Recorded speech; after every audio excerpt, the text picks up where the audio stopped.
সকালবেলা ঘুম থেকে উঠে দেখি মা মুরগিদেরকে খেতে দিয়ে দিয়েছে, কারণ সকালবেলা সবারই তো খিদে লাগে ঘুম থেকে ওঠার পরে। তেমন হাঁস মুরগি গরু ছাগল ওদেরও তো খিদে লাগে।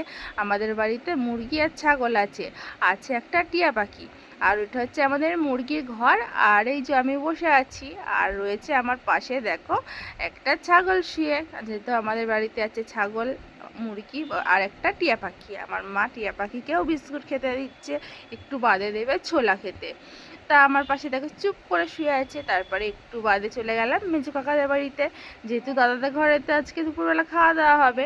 রান্না হচ্ছে চিকেন, জামাইবু রান্না করছে আর বনু বসে বসে লঙ্কা কেটে দিচ্ছে। সব তো জোগাড় হয়ে গেছে। তারপরে বাড়িতে আসলাম, বাড়িতে আসার পরে দেখি মা রান্না করছে আর ওই যে দাদার মেয়ে দাঁড়িয়ে আছে। আমাদের বাড়িটা দেখেছো পুরো গাছপালায় ভর্তি, ফুল গাছ থেকে না সমস্ত রকমের গাছ আছে।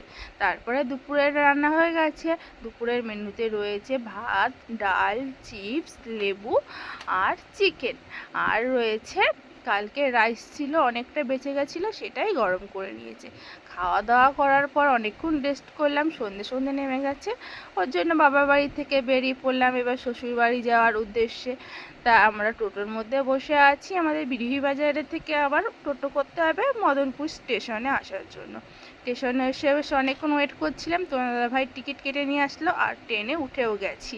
ট্রেন চলে এসছে। আগের দিন যেন একটু বসার জায়গা পাইনি, এত ভিড় ছিল তার ধারণার বাইরে। কিন্তু এবার কল্যাণী স্টেশনের পরে আমরা বসার জায়গা পেয়ে গেছি। ব্যাপারটা ট্রেন থেকে নেমে একটু ফুচকা খেলাম, ফুচকা খেয়ে চলে এসেছিলাম শ্যামল মোবাইলের দোকানে। একটু দরকার ছিল, সেখানে যে আমি বসেছিলাম পেছনে যে মাছের অ্যাকোয়ারিয়ামটা ছিল আমি খেয়ালই করিনি, পরে আমি ভিডিও করতে গিয়ে দেখি তা সুন্দর লাগছে দেখতে। আর আজকে রাত্রে এটাই মেন